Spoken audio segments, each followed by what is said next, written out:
Hello, everybody. Welcome back to another episode of the PowettPlay Podcast. It's me, Jordan Shannon, and as always, I'm joined by Kieran Powell. How are you, Kai? I'm good, Jordan. How are you? Yeah, very well. Thank you very much. We're going to be looking ahead to the second test, following on from a fantastic West Indies performance in the first, and we're going to go through some of the points that you want to discuss, and then we'll go on to the 11 and some of the changes that you'd look to be making. So in terms of obviously the keys to the success for the second test, you've mentioned about the openers seeing off the first 20 to 30 overs in each of the innings. Should we go through all the points? Point by point. Point by point. Okay, cool. So go on, talk us through that then. No, I think especially in the first innings, you see the pitches in New Zealand are, in particular, very spicy. And so I think you'd much rather be 40 for one. Yeah. 40, 50 for one for two max, as opposed to being 70, 80 for 4, 5, you know? Yeah. Once your openers can get through the bulk of, if not all of that first 20 to 30 overs, allow the pitch to sort of settle down throughout that lunch break as well, where it's getting some sun, moisture drying up. Kookaburra ball doesn't have as pronounced a seam as you start getting into that 30 over period, and batting becomes a lot easier.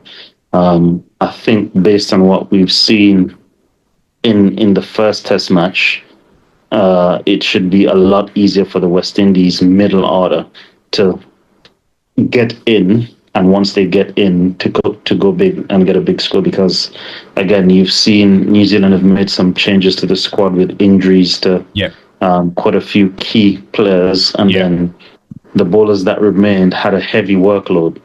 So again, if you're forcing them to back that up, you know, things are in your favor, because currently they will be tired right now as well. It doesn't matter who you are.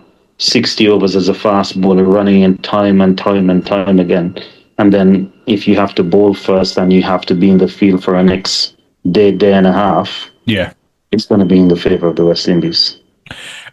Obviously, Tage has probably got that more of that mindset. Do you think this is quite a big innings, and remaining 2 innings for John Campbell at the top of the order with Tage? It sort of feels that way, which is strange, because obviously he's just scored a century. He's one match removed from scoring a century. But it still feels as though he's kind of playing for his place in a sense. It does.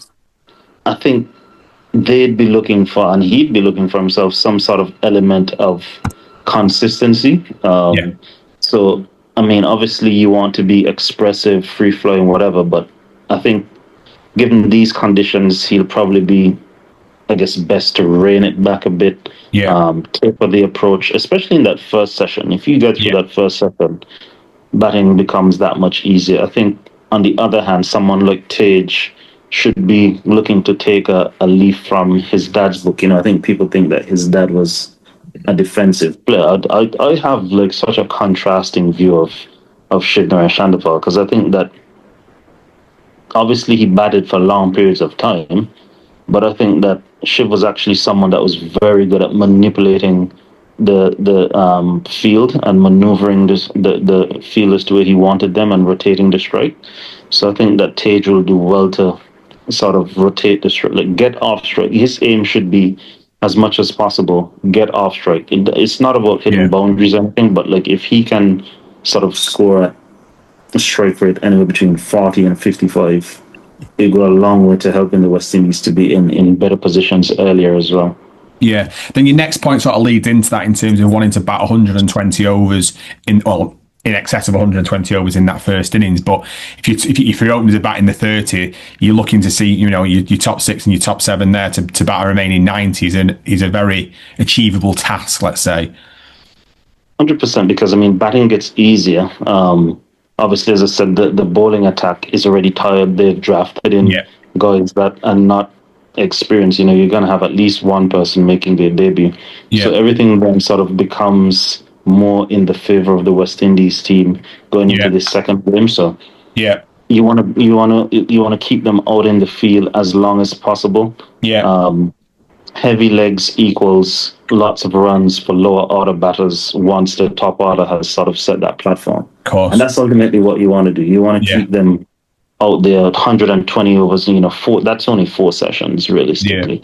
Ideally you want to keep them out there 5.5 sessions and then go to work at them with the new ball, but at a minimum the West Indies should be looking to bat 120 overs. And then with that, your next point again, they're all lead on is that from a century perspective, you want to see someone score big, and then players around them, get those half centuries and allow them to post that big total. Really, 100%. For me, the template should always be in 4-day cricket.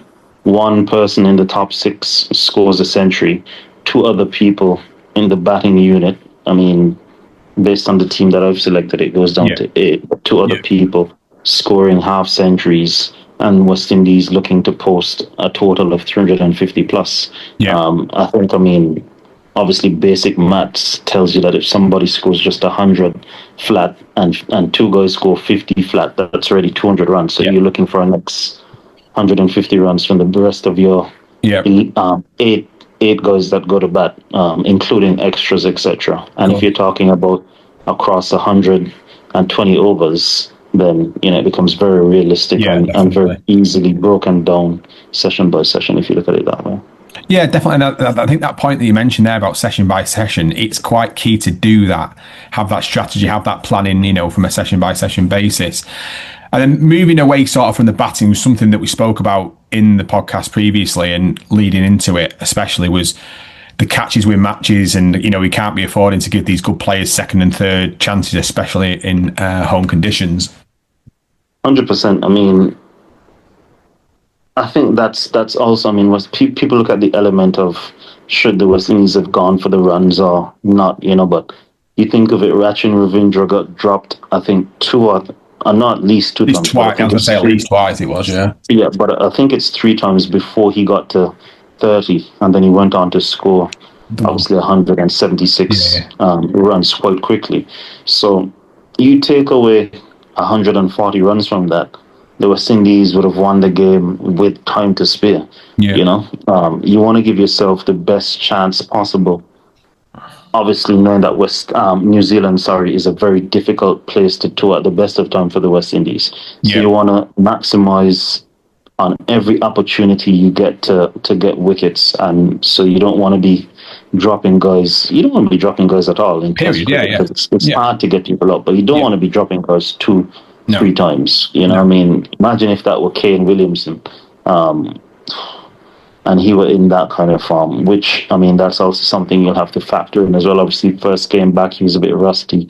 You expect him to get better as the series goes. Darren Mitchell is going to be back for this match. Glenn Phillips is potentially going to be back for this match as well. So you look at these things and you try and give yourself the best possible chance of winning a game, and you can't afford to drop these guys. No, not at all. Especially like you mentioned there with Kane Wellington, after his first game, you might just have to get that half chance. You might never get that, but that full one, to be totally honest with you. So it's any sniff that it gives you, you're gonna have to jump at it. And then the fifth point really was about learning from the conditions and understanding the conditions based on the first Test match. And then obviously from that side of things, you mentioned about the first 2 days offering a lot of assistance from the seam bowlers. So it's imperative that they're getting the lengths right and they're getting the lines right. Yeah, from a bowling standpoint, especially in the first 2 days, you want to be on the fuller side. You hear the term top of off. For me, I'd like to think more so. I always think of things from a batting standpoint, but coming through around knee roll height, challenging guys to come forward. You want the ball to be just out of reach from a driving perspective. But enticing the batter to feel as though it is there for the drive. The art of deception, whether you're going in or out, which way you're spinning it. But that's basically it from a bowling standpoint. You want to be challenging the sticks as much as possible, especially the new ball. You don't want guys to be leaving too many balls, because that's free starters. That's giving them the opportunity to gauge the pace, the bounce, swing, get set. You don't want guys to get set. Every time there's a new batter, you want to put them under pressure, challenge their defense, challenge their technique, as early and as consistently in the innings as you possibly can while they're still vulnerable. Yeah. From a batting standpoint, again, you want to do the complete opposite.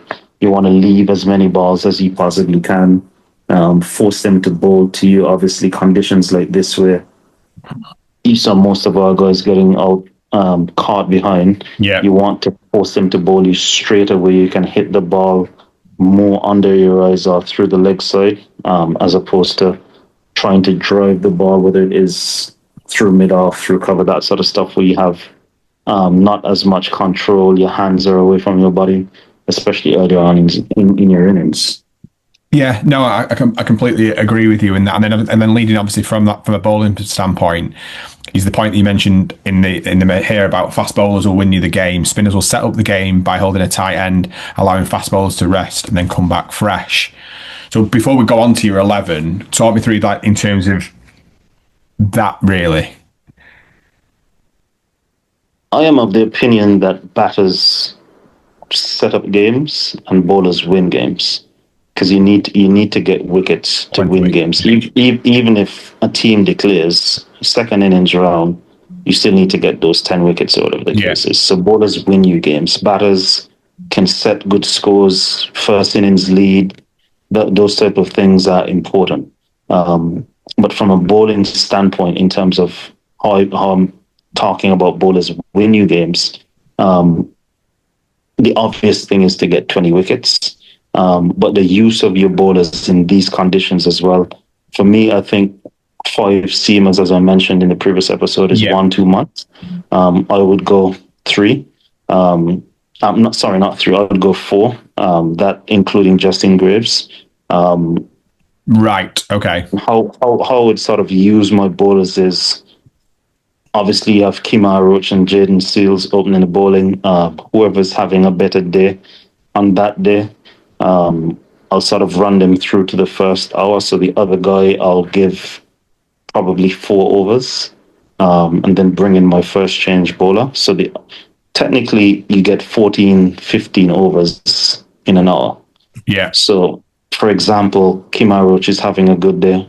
I'm going to bowl him 7. I'll bowl Jaden 4 from the other end. Yeah. And then I'll take him off. I'll bring my first change bowler in from that end.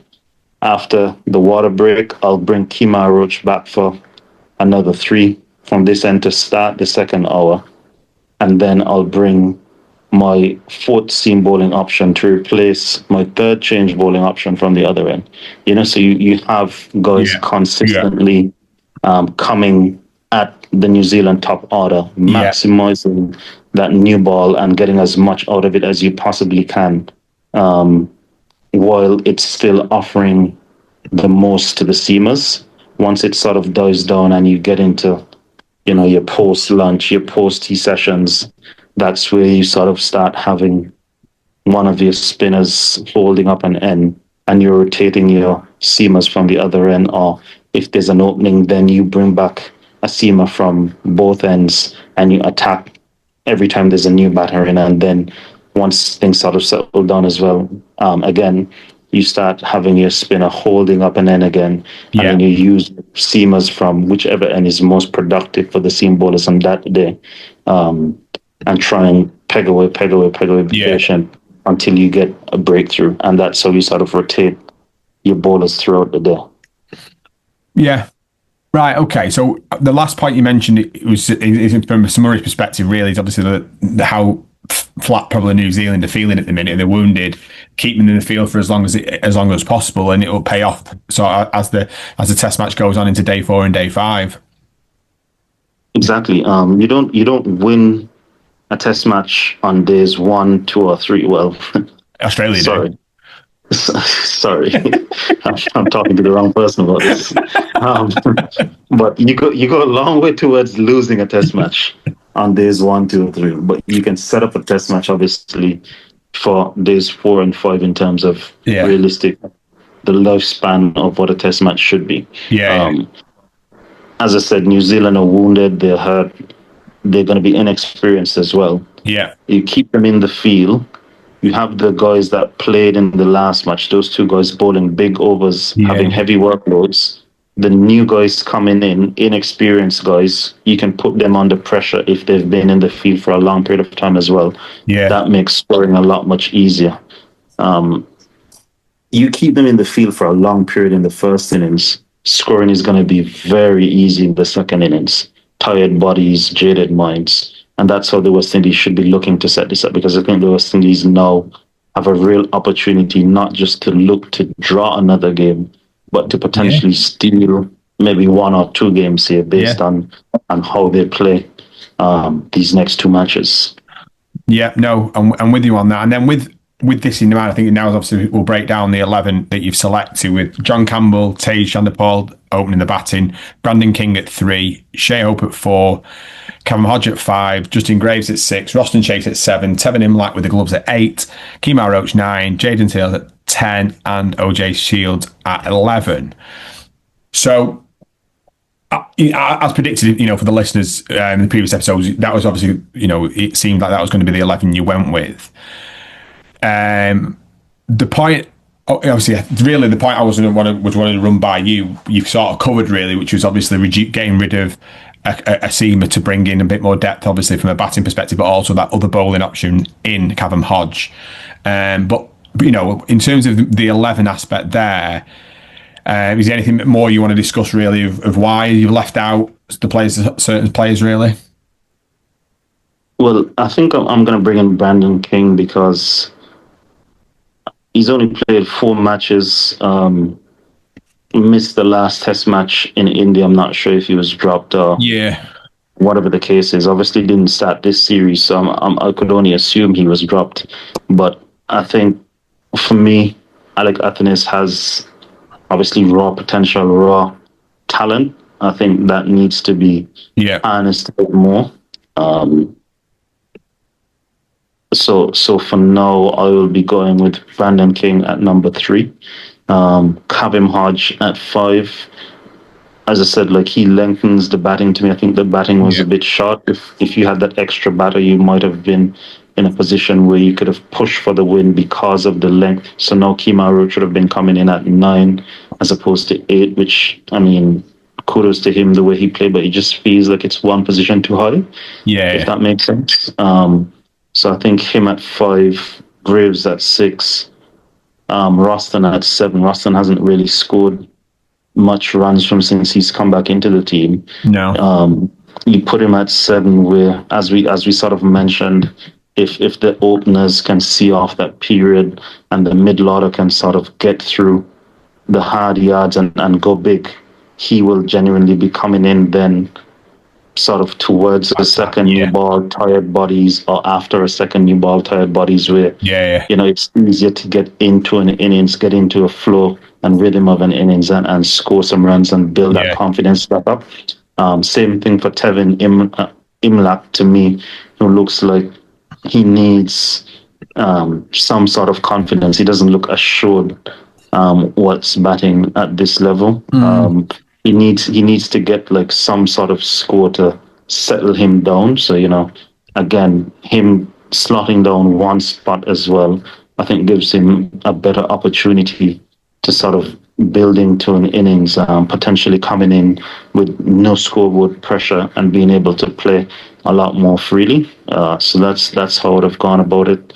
Obviously, Johan Lane as well misses out for me because I think OJ Shields is sort of a point of difference in terms of out and out pace. As opposed to Roach and Jaden Seals and Justin Graves.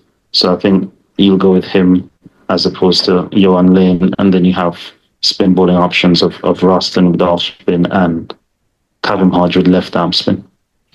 Have you? I wanted to ask you about Kevin Hodge's bowling, really, and is it good? Is it strong enough to be able to hold that end up, really, sort of thing? What are you laughing at?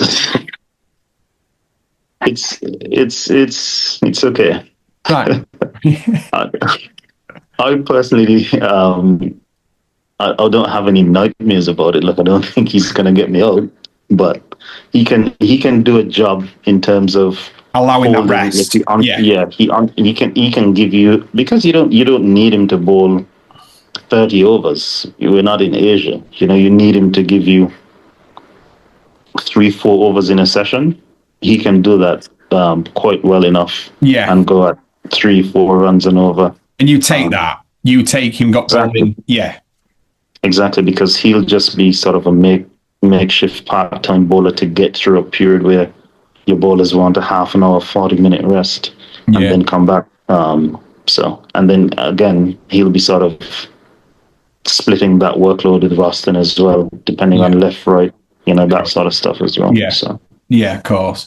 I think it's an interesting one with the point you mentioned about Tevin Inlet, really, because he's got to take advantage of these last 2 Test matches to really nail down this spot. I know we have touched on it before because you mentioned about Joshua Silva potentially coming back in, but this is what it's about now, really. It's in his own hands. He's got to really make a statement. And what I wanted to ask you really was, what would you say the balance is between having a keeper who can score runs and the quality of glovemanship? How do you sort of find that balance, really? So there is no balance because, it's like asking, how would I feel like a batter that looks good as opposed to a batter that doesn't look good but scores runs? Ultimately, right? Okay. The keeper is an all-rounder as well, so you sort of have to be a proficient gloveman. Yeah. But you also have to score runs because those are 2 things that the team requires from you in that position. All people in Nevis have a saying: kisses go by favor, and puss and puss and dog don't have the same luck. I don't know if you understand that. I don't know if you understand what that means, but ultimately, it's basically saying like everybody doesn't get the same chances or opportunities. Yeah. So, it may feel as though, for example, in Imlak, as we're talking about, has only played 3 or 4 matches, and it feels as though like these next 2 matches he needs to do something, whereas other people may have gotten more opportunities, but that's just the nature of life. Like everybody doesn't get the same type of opportunities, but the ones that you do get, you sort of have to maximize it because everyone won't have the same length of run to sort of prove themselves.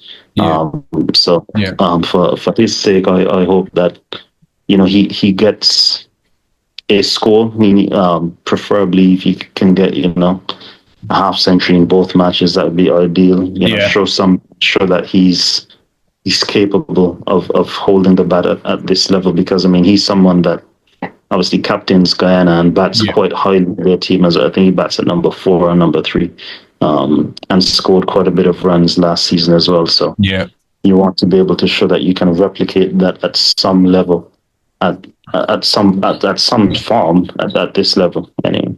No. I was just wanted to quickly run that by you, but no, I think it was I'm looking forward to see how it pans out. It'd be interesting for sure, and we'll be discussing it. We'll be breaking it down as we do on the PowettPlay podcast with Kieran's insightfulness as always. But thank you very much, guys, for joining us for another episode of the PowettPlay podcast. Thank you.